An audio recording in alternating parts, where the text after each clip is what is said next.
Hello and welcome. Thank you so much for joining Beautiful Literature with me, Teacher Martha. I am so glad that you have found time to look at what we are doing over here in this wonderful channel. I want to hope that you have had a moment even to look at the other videos that we've already done earlier as we handle this wonderful book, the Samaritan. And we are in Act 3, Scene 1. But just in case you're here for the first time, it's important to remind you and to let you know that we have done Act 1 and Act 2. That is all the scenes. And just maybe you can also have a look at the other text that we have done. We've done the Parliament of Owls, and we have also done the Fathers of Nation complete analysis. And therefore, we want to welcome you to scene 1. And it's a short scene. But before maybe we look at scene 1, I want to remind you that I'll be very happy if you took a minute to subscribe to this channel. If you haven't, please just take a minute. Even as you watch, as you listen, please subscribe. I will appreciate. Please comment and also like and share with your friends, because that will help the channel to grow. That will be very, very nice for me. Now, just maybe a review of what we did in the previous video, which is Act 2, Scene 3. And we were in a meeting where the crooks, let me call them the crooks, that is Simo and Honorable Ted and Basdeo, they were in a meeting. And it was not a very interesting meeting. They were gathered to plot and to plan on what they will do regarding the current issue. Remember, they are having a standoff with Miamosi because they really wanted him to allocate money so that they can be able to fight the cases that the app is bringing to them. But Miyamosi has refused. And of course, now they have decided to sit and plan on how to impeach him, the vote of no confidence. And of course, Miyamosi is not taking that line down. So what does he do? He also decides to fight back. And before, in this previous scene, we have seen a meeting where they have come from the violent eruptions and from the demonstrations, because the gangs from Inspector Bembe and Miyamosi, and also some undercover police, they were involved in the same, which was not interesting. It didn't go down very well. And some people almost lost their lives. They say a bullet just whipped through near his ears. And so it was not a very interesting scene. It was not a play. And therefore, that is the discussion they are having. And now they are strategizing. What is the way forward? And Basdeo comes on, and we can see his proposals, some of them very ridiculous, on how they will give a bad name to the Miyamosi, and how they will go lying to the people that you should not support Miyamosi because of this, because he did the other, because he did not come from the same ethnic background. And you can see the stories that they intend to tell the citizens. I think it is very, very annoying, because you're wondering, what do they take us for? They think we are foolish. They think we can't read and think for ourselves. We don't know what it is we want in our lives. I think that is a very sad meeting from where I sit, because I think if our leaders sit to plan for those things, instead of sitting to decide how to help the municipality, they are sitting to plan on how they will loot and how they will also disrupt order and cause the municipality to be ungovernable. And so we move on now to scene 1, Act 3, and we have a change of scene, because at this point we are in school. And remember, the setting of this school, most of the scenes are also in school, and the Sagrada Secondary School, where all this began with the app being invented by Alvita and Montano. And therefore we have Madame Nicole, who is in class. And of course, we can see, as any other teacher would do, she comes in, and of course, she's not very happy because the desks don't look very organized and the students are not sitting very neatly and there are papers on the floor. And just like any reasonable teacher will do, you can't continue teaching when the class is so disorganized. You want the students to sit well. You want the class to be clean, even if it's collecting papers and so on. And that tells us something about Madame Nicole, that she is quite organized, that she's neat, that she's in charge. You can see how she's organizing the students and how she's handling them. So it means that she's organized and she's also authoritative. And I think she's portrayed as a good person. And of course, they review the previous lesson, and they were talking about the problems of the society, and said that the problems of the human society are the problems of the human heart. And I think the whole of this scene is dedicated to that, and looking at where are we as a society, what struggles are we having, what challenges are we having, and what causes those challenges to come around.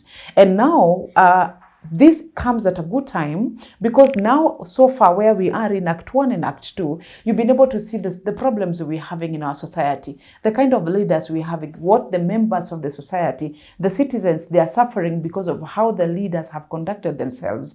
And so therefore, out of this, we are able to see, in this classroom situation, we are able to see Madam Nicole trying to help the students to see, why are we where we are? Is there a reason as to why the society is so messed up? And she says, the reason we are having this problem is because of a human heart. The human heart is the one that is, someone said that the heart is, the human heart is the heart of the problem. And really, if our hearts were sorted out, quite a number of things would be okay. And she goes ahead to explain about the human heart that has two parts, that is the mind and the spirit. And she says that the creative, the human part, that is the mind, has a creative exercise, like solving problems and making life better, making medicines, cars and phones. That is the creative exercise that the mind does. And she goes ahead to talk about the spirit. And now we are talking about the spirit. And she says there are two types of the spirits, that is the good and the evil spirit. And she goes ahead to explain how the good spirit makes you want to obey the rules that have already been set. And of course, she first of all draws and a comparison with the normal life rules that we have, that everything is governed in life. That is on page 88. She says, we all know that for everything that is made, there are rules on how we use it. A car, a phone, a computer, every created thing has its do's and don'ts, hasn't it? And so what she's trying to communicate is that if we don't obey the rules that have already been set, it becomes very difficult even to ever do anything. And she says, even like, for example, the traffic rules, if we don't obey the traffic rules, what happens? And she says there are accidents. The students also, we agree, there are students, there is pain, there is chaos, there is suffering when we break the rules. And then she goes ahead to say, now, according to that, if you look at the rules that we have, that have already been set by the person who made those gadgets we are talking about, all those items we are having, there is a lot of disorder. And she says, therefore, on the same note, we as human beings, we have a creator, we have a maker, we have someone who is in charge of us. And she brings in the issue of religion, she brings in the issue of God. And she says, that is on page 89. She says that, now listen carefully, just as those who made roads and cars give rules, so too did our creator give out rules or laws when he created us and the world.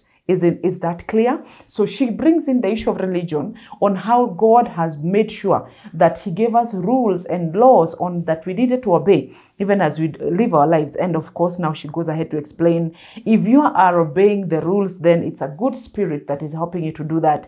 On the other hand, if you don't obey the rules, that means there is an evil spirit that is associated, that is triggering you into disobedience. And she talks about the destroyer. It is the evil spirit is associated with the destroyer. And she uses a very strong word, that this spirit is also called the beast. Okay, it's important for you to understand that, because Madam Nicole, even in the future, when she's having, later in the text, we'll see the issue of the beast coming up. And therefore, she also draws, remember her lesson, she's still in class, and she draws a comparison of the children of Israel and how they were given rules by their creator, that is God, and they didn't obey those rules. And what happened? They were taken to captivity, that is on page 90. They were taken to captivity, Jerusalem and the temple were destroyed, and now they are in exile and they are being punished, and they have failed, and they have continued in their sinful ways. They became dishonest, they engaged in corruption, in robbery, in sexual perversions, they visited all forms of injustices upon one another and breaking the law. Now, she's trying to raise that as a human society, we need to ensure that we obey the rules that have already been set for us, because those rules are the ones that make us live harmoniously and make us live well. And of course, now, as she winds up on that conversation, she looks at maracas, that is on page 91. She goes ahead to explain, and that is very, very critical. And she says, are there times you may not find drugs in our hospitals because of theft? These are rhetorical questions. Are there cases where a police officer cannot serve you until you pay a bribe? Are there times you cannot get justice from our law courts? So for us to save our municipality, we must obey the Creator. We must reject the rule of the spirit of the beast. And I like how she's able to take her students from the known all the way to the unknown, and she's able to raise how the children of Israel, God and his people, how they disobeyed and what happened. And now she brings us to Maracas municipality, and she says that we as the municipality, there are things we need to do for us to be okay. There are rules we need to obey, the ones that the Creator has made. Our leaders need to obey those rules. Otherwise, we will have a big problem. And she talks about those things and about the police officers, about the hospitals, the stealing of the drugs. And of course, as we talk about the themes that we are looking at later, we will be talking about the issues of corruption, the issues of impunity, the disobedience, the lack of, keenness, on the sense of irresponsibility. And therefore, as we talk about all this, we see Madam Nicole trying to highlight that to her students. And of course, as is expected of us as teachers, one of the roles that we have is to build and to develop and to come up with students and a generation that is able to understand the things that we are doing. That's why we teach you literature, hoping that the things we are teaching you in class, that the things we are teaching you other than literature, even the other subjects, you will be able to use them to make your world a better place, that you'll be able to learn the do's, you do them, the don'ts, you stay away from them, and so on.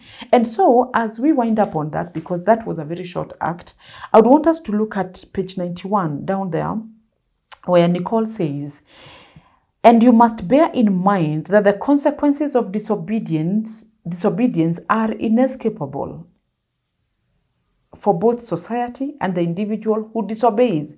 Remember what Euripides, the Greek famous playwright, said, "Slow but sure moves the might of the gods."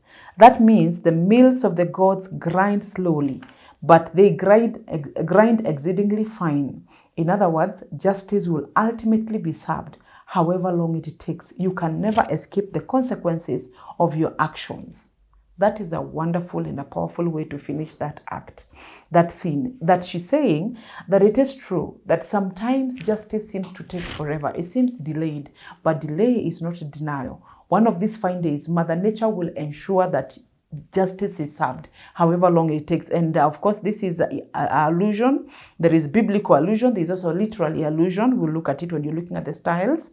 And we are saying, she says that just like the way that famous Greek playwright said, slow but sure moves the might of the gods. The gods will still have their way, however slow it is, but surely they will still have their way. And she says, the mills of the gods, they grind slowly. The gods will make sure that the mills, the kisiagi, like they will grind, they will continue doing their work very slowly, but they'll be so fine. Whatever comes out, the flour that comes out of that, or the end result of whatever the grinding is happening, will be so fine and so thorough. And she therefore says that justice will ultimately be served, however long it takes.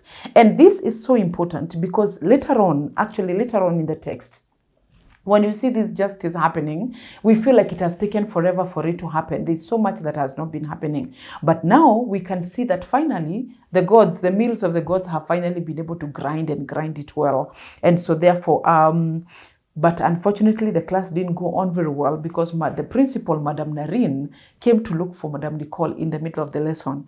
And she says, Madame Nicole, my apologies. The inspector is undertaking an important investigation and would like to have a look at your office. And of course, Nicole gets very concerned.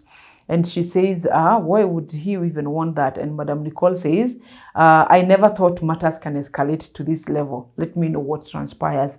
And of course, you can see Madame Narine is not amused about it. She's not happy.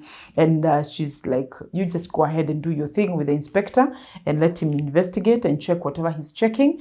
But for me, I'm not happy about it, and so on. So that is it with Act 3, Scene 1, very short, but I hope that you're able to see the message the playwright would want to take home, that are actually for the good, the human society, the problems we have in our human society, they're just the problems of the heart. It is the heart is the heart of the problem. That if we are able to deal with the heart, the good and the evil, the spirit, the good spirit and the bad spirit, and we're able to obey the rules of our Maker, we will have a good society, we'll have a good community, and that is what we should work on. So thank you very much. I am glad that you've listened to that.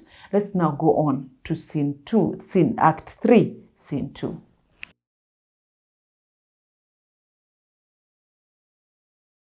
Hello and welcome back to Beautiful Literature. We are on Act 3, Scene 2 of the Samaritan. And I want to hope that you've been able to look at Act 3, Scene 1, which now we continue on to Scene 2.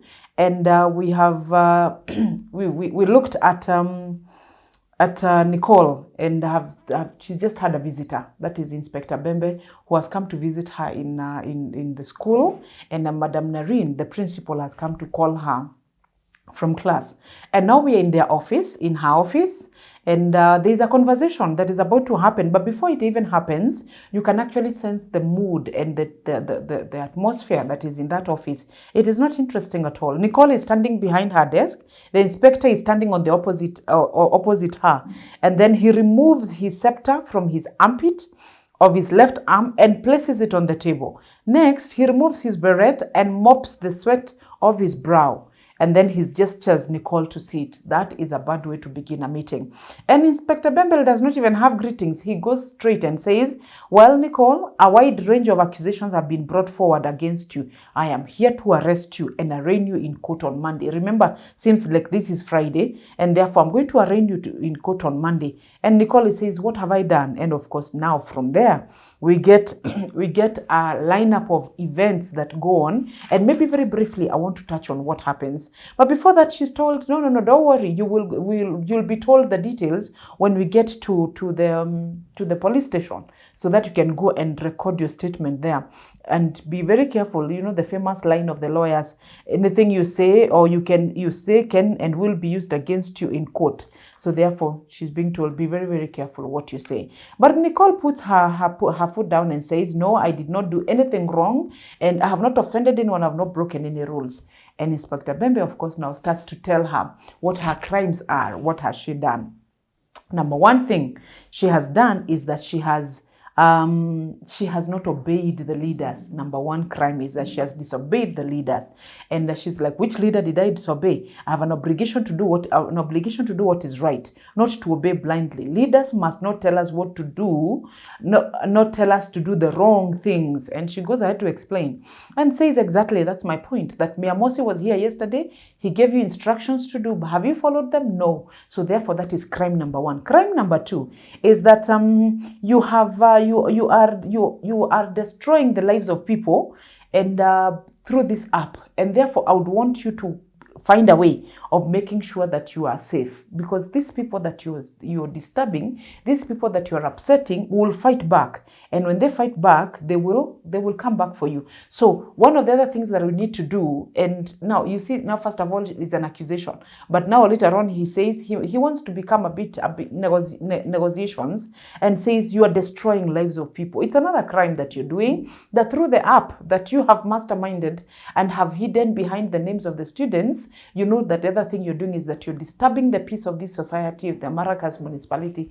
You're destroying the lives of the leaders. That is another thing that you have done. Now, Nicole at that point says, I have made a choice to do what is right. That is not negotiable. And the conversation goes on when Inspector realizes this girl is not budging. He goes to the third accusation, says, and by the way, your phone signal was located at a scene of murder. Can you imagine that you must have been the one who committed that crime? Because when we investigated, we found that your phone signal is the one that is found where the murder had happened. And Nicole says, in horror, says, you can't fabricate crimes against me. I mean, you won't get anywhere with this. And he does not stop there. Can you imagine? He goes to the fourth accusation. In the fourth accusation, he says, and by the way, the other thing that you have done, and we're not forgiving you for that, is that you have stolen the school generator. Yes, and for those reasons, I will take you to. I will arraign you in court on Monday. But for now, I have to arrest you. And of course, Nicole is so upset, and she wonders, "What are you? What are you talking about?" I like what she says. That is on page 95. She says, "Listen, Mr. Officer, do not try to fabricate anything against me. It will get you nowhere. And if you insist, this will become the darkest day of your career." Can you imagine a whole inspector, a young girl telling an inspector that don't try to do those things you're doing, because this will be the darkest day of your career, if at all you will have any career to talk about. And that demonstrates her as a courageous person, very bold. And she's not even threatened by what senior government officials are doing. And of course, she knows her rights. She says, "You must not break the law by accusing me of crimes that I've not committed." And because now at this rate, she's even threatening the police officer. And finally, he closes this discussion by saying that you have a reputation of being too strong-willed to be suitable for a teacher. You are as stubborn as a mule. And she says, don't you think you're a bad influence to the students? I think that's another accusation. That, well, you are too strong-willed for a teacher. Teachers should not be that strong-willed. In fact, you'll be a bad influence to the students. And so I think you should be out of this teaching profession. And I think maybe Inspector Bebe had not met some of us who probably are also very strong-willed and will not be cowed. And I'm happy that Madam Nicole stands her ground. And now the situation is turning crazy because he bangs the table violently and shouts an order.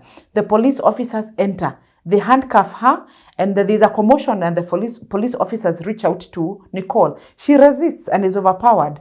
There is an interval of silence as Bembe begins to rummage through the papers of Nicole's table. Nicole refuses to move and sits down on the floor. Can you imagine how that is looking? I don't know who is your favorite teacher. And maybe it's Mrs. Nganga or Teacher Martha, and you're looking at, you are at the door watching and looking at her being mishandled by the police in your neighborhood. And how does that feel? I know some of you would be very happy because maybe the teacher is not your favorite.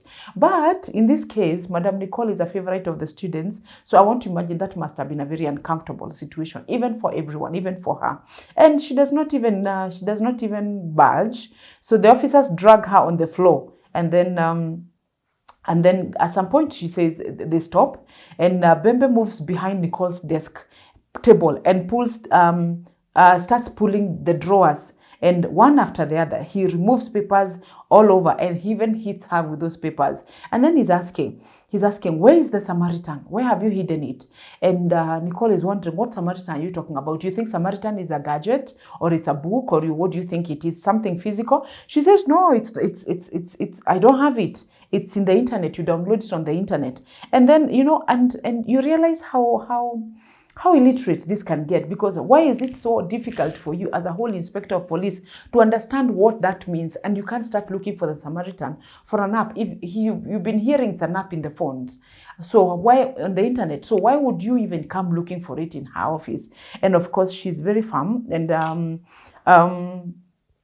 I like what Inspector tells her that, "I will tell you this, whenever you see me personally involved in an arrest, you must know it's a serious matter, as serious as death, and you should be afraid, very afraid."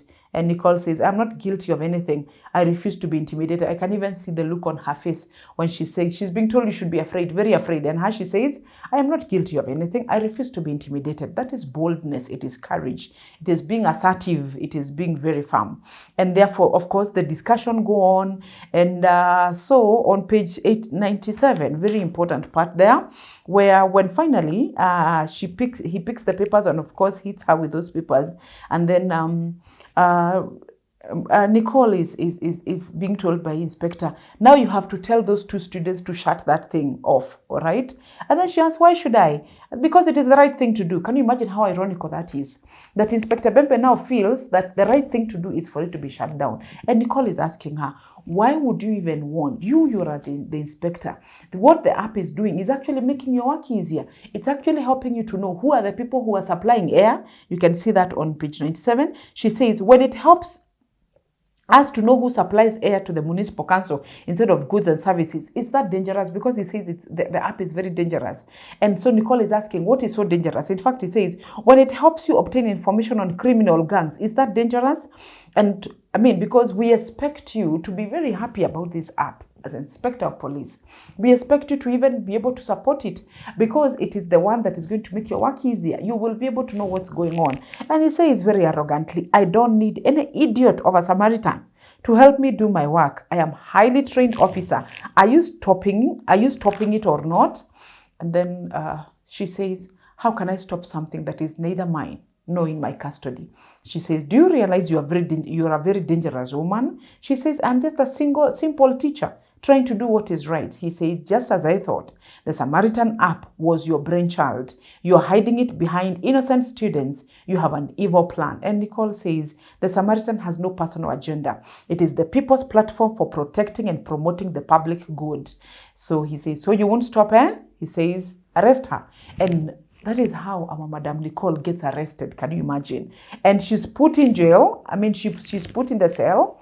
And probably she'll have to stay there until Monday. And it's very, very unfortunate to see this whole scenario. That this app, as simple as it looked even to the students, that instead of the leaders embracing it, they are the ones who are actually fighting to a point of threatening and intimidating and even almost getting violent. And now they are arresting her because of the app. And she's been accused of all these things. And that is Act 3. Scene 2, that is, they are very short acts, but I hope as you go along, you'll be able to see the theme of impunity, the theme of corruption, I mean, immorality, because really how moral is all this, and also we can see hopefulness, optimism, where Nicola is not bulging, she's not giving up, she's not fighting, but I mean, she's fighting back and making sure that those things, I may be a dangerous person as far as you're concerned, but that is what Maracas municipality needs. So therefore, we stop it at that, at Act 3, Scene 2, and we move on to Act 3, Scene 3. See you there in the next video. Thank you very much.